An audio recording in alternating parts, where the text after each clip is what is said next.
Stop what you're doing. If you've ever struggled with knowing what your body type is, this is for you. You're gonna wanna save it and share it with some friends. I just discovered something that in all my years of styling, I never thought about doing, but it makes so much sense. You need a tape measure, you need a pen and paper. A lot of times we mix up what our body type is because there's structure and there's shape. Structure is not gonna change. Whatever your body type is, you're still gonna be that. Shape changes whether you've gained weight, lost weight, had kids, or everything in between. So some people can confuse what their body type is based on what their shape is. Take your tape measure, measure the widest part of your shoulders. Then you want to measure your bust. Then you want to measure what we call your natural waist, which is the smallest part of your waist. From there, measure your hips. Take all the measurements, write them down. I want you to draw like a graph, starting with your shoulders. And I'm going to show you how to do it. This is going to blow your mind because it blew mine. I say your shoulders were a 45. So you're going to make the first line this long, right?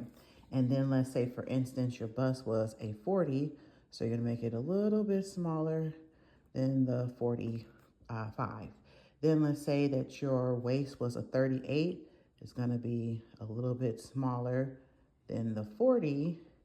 And then let's say that your hips were a 40. So we're gonna be about the same as the bust measurement, right? Now, let's say we connect the dots. These are your shoulders. What's happening here? Right? Give or take, right? So it does go out just a little bit here, right? I'm not going to take that away.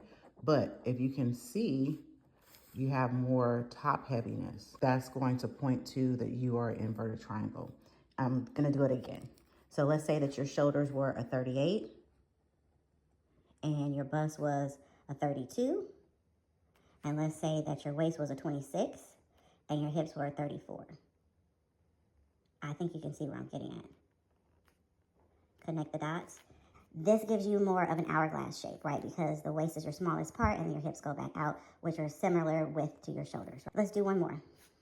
Let's say that your shoulders are 38, your bust is a 34, your waist is a 44, and your hips are a 38. Do you see how this is rounder here, right? Because your waist is your biggest measurement. So that would lead me to believe that you are an apple. With each measurement that we did, it gave you the shape of the body type. Isn't that crazy? I was so excited. I don't think I introduced myself. I'm Alila Surratt. I'm a fashion stylist. And if you really want to get into dressing for your body type, join my service, Everyday Fly. It's going to get you together.